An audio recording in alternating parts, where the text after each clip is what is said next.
Disney is known the world over for their dominion in the field of animated family films. During the 80s and 90s, there is a filmmaker who challenged the Disney dynasty with several films that lacked the mainstream success of Disney releases, but still held a special charm that keeps them in the minds of their audiences. Don Bluth is responsible for bringing us films such as The Secret of NIMH, An American Tale, The Land Before Time, and the often mistaken as a Disney title, Anastasia. As Disney's localization of Studio Ghibli's works has popularized Japanese animated films in the West, audiences may be left looking for additional options to sate their appetites. Just as Don Bluth's work is hidden behind Disney's staggering presence, Ghibli may be overshadowing the work of a much lesser-known Japanese filmmaker. So this brings us to the first of a three-part review series we'll be doing on the original works of Mamoru Hosoda. We'll be starting with The Girl Who Leapt Through Time, then moving on to Summer Wars and Wolf Children. So our main character, Makoto, leads a very normal, good life. She has great parents, an annoying sibling, and 3 great friends. And so one day, she accidentally trips on an object that gives her the ability to leap back in time. And so, as you would expect, she uses this for anything and everything. She'll extend a karaoke session for hours. She'll eat her favorite meal multiple times. But what ripples will this new ability have on herself and her friends? So our main lead is Makoto. She's very normal. She's very energetic, impulsive. And the film's going to drop us right into the worst day of her life. Yep. So, really, as we enter into the story, as we enter into these characters' lives, we get a brief introduction to her family. They're not well represented in the film script, which is okay. It doesn't really need them. It's a small cast, a small but focused cast, and that really works for this film. As we start to go through her day, we get introduced really to the core cast members. We've got her 2 main friends, Chiaki and Kosuka. Kosuka? Okay. Yeah, so Chiaki is, at first glance, comes off as very troublemaker, very rough around the edges. Somebody you might want to avoid. He's got an honorable side to him, though. He does, yeah. If you get to know him, you realize he has this big heart. He stands up for people being bullied. He's a really good, honorable character. Despite his honorable streak, really probably the pillar of integrity in the group is Kosuke. He's the one who really is going to... I feel like he's the one who keeps them together in some ways, because he's able to better interpret the real emotions of his friends. He's not taken off guard by the other one's actions, as far as I can tell. Yeah, well, Chiaki has this more go with the flow, not really too responsible. Kosuke is very responsible, very put together. He knows what he wants to do. He focuses on his studies. And then Makoto kind of falls right in between. But at the same time, even though they kind of have these trends that they follow, these characters, they're very well written. They feel very real. They have depth to them. And it's kind of difficult to fully predict everything that they're going to do. They have a real-life impulsiveness to them that really stood out to me while watching this film. That you can never... You might have an impression that they're going to do something, and you might be certain that they're going to do something, and maybe they will, maybe they won't. But at the same time, the trends and patterns, well, not even patterns that they have, it feels like decisions that a real person would make. Something that someone with a chance of impulse decisions or just compulsive actions and whatnot, as opposed to simply being dictated by a predetermined character type, like so many cliches end up being. And there's not really a cliche in this cast that stood out to me. Yeah, I mean, even though it has this semi-sci-fi setting, it still feels like this is what would actually happen if this were to happen. Right. Everything feels very natural. Very natural. Very real. The main character's just human. As you mentioned before, like what she uses time traveling for. I mean, to get food. Yeah. That's what I would do. Yeah. And so, I don't know, maybe... instantly relatable. Oh, yeah. I definitely identified with that aspect of it. Just, I mean, it might seem petty and it might seem abusive of power like that, but I want nickel cheeseburgers from back in like the 30s or 40s. I'm not going to be trying to take over the world. Yeah, you can definitely empathize with this cast. Definitely. So now for side characters, there's not really much to speak of except for Auntie Witch. which is a bit of an enigma.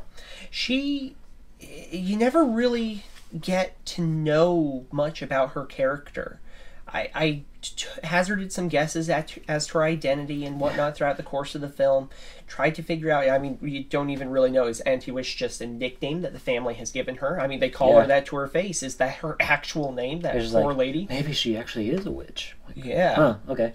But nonetheless, her easygoing nature and just complete acceptance of what the main character tells her, she's the sanctuary for Makoto. Yep. Throughout the film, and whether her advice is good or bad is debatable. She has a wisdom to her, but it's an kind of off the wall unique wisdom. Yeah, she definitely goes by her own drum, and it almost feels like anything that doesn't quite go Makoto's way Makoto anything that doesn't go Makoto's way after following her aunt's advice, it almost feels like not in a malicious way, but in a deliberate way, set her up for it, as if trying to teach her something. Yeah, I could be totally misunderstanding that aspect of the film. It's just a very mysterious character. She seems very quick to accept things, and just her whole character is very much mysterious. And yet, despite how, in some ways, she's one of the least developed and least real characters in the film, she's probably my favorite. Yeah. He feels like that person you knew as a kid, who you looked up to and you respected their advice. Other than that, I think that, it's a small, focused cast. Other than those few characters, you don't really get to know the main character's family. There's other kids at the school, but you never really get to remember their names, even if names are given. So the animation is very outstanding through this entire film. Oh, definitely. Character animations were really well done. Background animation was great. Definitely. Madhouse did an outstanding job here, as they do with all of his films, really. Yeah, and I really like Mamoru Hosoda's style. It's very distinctive. Definitely. Very, in a way, simplistic. But that just adds to it. It's character. I know people criticize it for being too simplistic in some ways, in some of the areas that they drop animation, like, you're not doing the faces at a distance and whatnot, but I don't know. I've never missed it when watching his films. I feel like it matches, it suits, and it's more, like you were saying, style rather than, it's not sloth, that's for sure.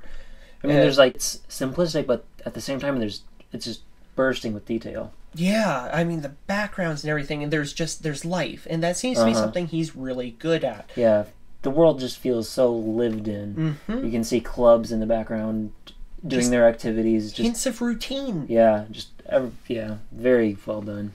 And you can't fault him for that, really. They put their attention other places than giving everyone crystal vision from ridiculous distance. Yeah, I feel it's a stylistic choice that I approve of. I enjoy pretty much everything about his animation, except for the CG, which was very out of place. It was very, very shortly used, but it was still very jolting. It did not match the rest of the film at all. I don't know why they thought it needed to go in there. Yeah, it would have been a much more powerful scene if it was consistent with the rest of the film. I understand what they were trying to do, but they did not do it. The other thing that I would ding it on would be the way they handle distress with the character animations. It's just sloppy. And it's another style choice. It's the only one that I disagree with in his style at all. Because he does over-the-top expressions very well, I think. Like surprise and whatnot. Yeah, it's all pretty spot on. Oh, yeah, definitely. But you can't take a comical reaction and use it for distress. Whenever someone's upset in one of Mamoru Hosoda's films, it seems as though their face kind of inflates a bit, becomes horribly distorted, their teeth grow further apart, and they start wailing and throwing a tantrum like a baby. It just doesn't move me at all. It takes you out of the moment a bit, for sure. And if it was used in a comical sense, then great. But when it's used for the most serious scene in the entire film, it's like, I'm not supposed to be laughing now, but... Right, it's kind of difficult to not just smile at how awkward it ends up being. Or grimace. Yes, grimace too. Okay, so the music was also good, not amazing, but it did its job perfectly well, in my opinion. Oh, definitely. The opening track stood out to me.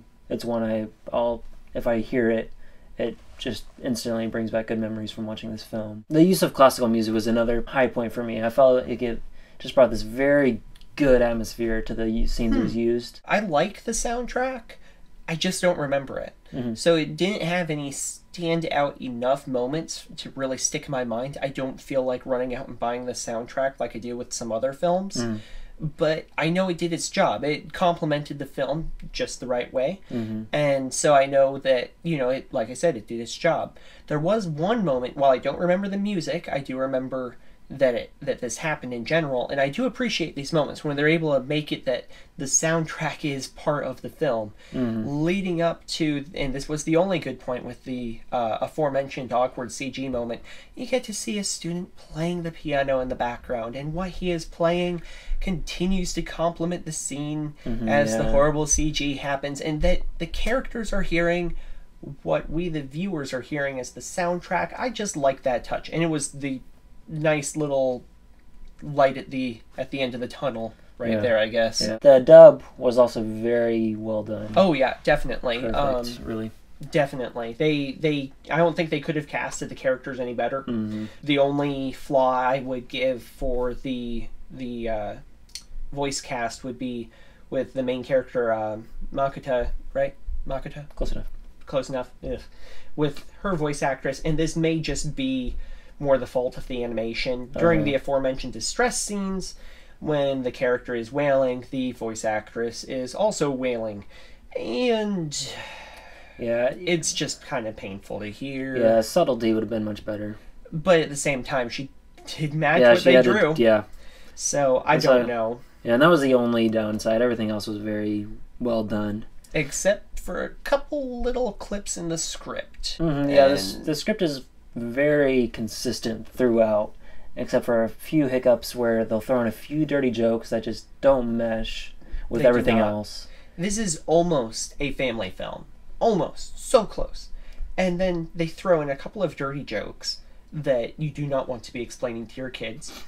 And then they have just a couple of random cuss words that, while they are technically well placed and made, I probably admittedly would be saying the same, if not worse, in those situations. Right. This film, if you're sitting down to watch it with your family, you still do not want little ears to be picking up on this. And when you have a film where you have, I believe it's just a total of 4 brief moments in the entire film that you just need muted out, it's so close. Why not just let it be clean? So close. There's no animation that's inappropriate. Even when they're like, oh no, violence is going to happen and whatnot. Like, it never gets over the top. Mm-hmm. It's never, like, animation-wise, you could watch it. I don't think it'll be traumatic for anyone. I don't think so, at least. Mm-hmm. So, why they couldn't just let it be clean, I don't know.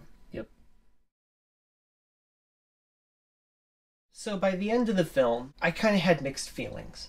Because the first, 2/3 to 3/4 of the film were really fun. They had a great atmosphere, and they were enjoyable to watch, and things sometimes went as planned, and other times they, were able to spin things out in a direction that I didn't quite see coming, give or take, and it was enjoyable. The last little bit, and it's not to say it was bad, it just felt a bit sloppy. It did not conclude the way that I would have liked to see it conclude. It felt somewhat contrived, and it took a darker turn that didn't match the atmosphere of the rest of the movie. To an extent, the darker atmosphere at the end is to be expected as you wrap up the conflict within a story. They just didn't handle it in the optimal way this time. And there were several subplots that were left completely undeveloped. And I wasn't quite convinced by the romantic subplot that they introduce in the film, or the romantic subplots, I suppose. And so I guess those few faltering steps in the home stretch kind of detracted from the end experience for me. So the end didn't really detract too much for me personally. Like, I thought the conflict came about in a good way, and I felt like it was handled in a pretty good way. The only part where it's faltered was for the big reveal at the end. Okay. And that seemed very disjointed, didn't make a whole lot of sense when you start to think about it. Mm-hmm. But everything else leading up to it was so great. It was so fun, great atmosphere. And so it didn't detract too much from my final enjoyment of it. I still enjoyed it as a film, and I'll probably watch it again. So I guess in the end, everything's said and done, weighing the positives and the negatives all together. As fun as everything was, almost, the end weighed it down for me. And between that, the scripting malfunctions, there were a few plot holes, and I'm going to have to go, my personal opinion, 6.0. 6.5 when I'm in a good mood. It, in the end, between the language that was thrown in and just the hiccups right at the end, the ending just kind of derailed it a bit for me. Have to give it a penalty for that. From a professional standpoint, I cannot deny that the film is an achievement. It's definitely a great start to Mamoru Hosoda's original works. I give it a 7.0 from a professional standpoint. But for myself, my personal opinion, for me, 6.0. Yeah, so for me, it is definitely a very enjoyable film. I really liked it. The few things at the end didn't end up detracting too much from my final enjoyment of it. And so I'm going to give it a 7.5 as my personal score. Okay. So I guess in the end then, L&L Reviews is going to give The Girl Who Leapt Through Time a combined review score of 7.0 with a recommendation to watch it. It's an above-average film. Yeah, definitely watch it. I think this is a director that you should definitely support. He's doing great stuff. So yeah, definitely support his work. Watch it if you can. Buy it. Not that you'll be able to find a copy of this one, but if you get the chance, go for it, because it's definitely a rare DVD. Hopefully, it will be released. And for all my hang-ups about the film, if I had the opportunity to pick it up on Blu-ray, I would. It's definitely worth adding to a collection. Still, though, for me, this was the last Mamoru Hosoda film that I saw of his original works, and I know the best is yet to come, and that's the stuff to stay tuned for. Yep.